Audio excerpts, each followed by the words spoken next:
बहीण योजनेच्या लाभार्थ्यांना अनुदान मिळण्यास सध्या विलंब होतोय। मात्र योजनेच्या वेबसाईटमध्ये बदल होत असल्यानं अनुदानास वेळ लागत असल्याची माहिती अदिती तटकरे यांनी दिली आहे। ज्यांच्या पतीचं निधन झालेलं आहे किंवा वडिलांचं निधन झालेलं आहे किंवा डिवोर्स असतील म्हणजे एकल महिला असतील त्यांच्यासाठी आम्ही वेबसाईटवर एक ऑप्शनच्या संदर्भातलं एक वर्किंग करत आहोत की त्यांच्या पतीचं किंवा वडिलांचं जर निधन झालं असेल तर त्यांचं डेथ सर्टिफिकेट किंवा डिवोर्स झाला असेल तर ते डिवोर्सचे पेपर्स अपलोड करण्याच्या दृष्टिकोनातून हे आम्ही तिथं ऑप्शन्स तयार करत आहोत।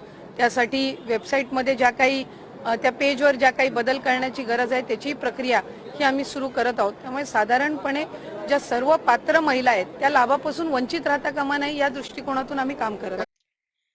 नमस्कार। मुख्यमंत्री लाडकी बहीण योजनेमध्ये महिन्याच्या हप्ता वितरणासाठी राज्य सरकारने महिला व बाल विकास विभागाकडून 263,45,00,000 रुपयाचा निधी हप्ता वितरणासाठी जाहीर केला आहे। लाडकी बहीण योजनेमध्ये अनुसूचित जाती आणि अनुसूचित जमाती या तिन्ही प्रयोगासाठी राज्य शासनाकडून निधी उपलब्ध करून दिला जातो। आता वितरणाचा निधी हा सामाजिक न्याय व विशेष सहाय्य विभागाच्या माध्यमातून तो महिला व बालविकास विभागाकडे सुपूर्द केला जातो। त्यानंतर 1 ते 2 दिवसामध्ये महिला व बालविकास विभागाकडून राज्यातील सर्व लाडक्या बहिणींना पात्र महिलांच्या बँक खात्यामध्ये डीबीटीच्या माध्यमातून जमा केला असतो। याचा GR सुद्धा आलेला आहे।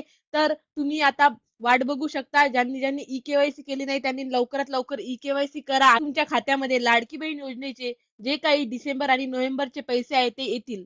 धन्यवाद।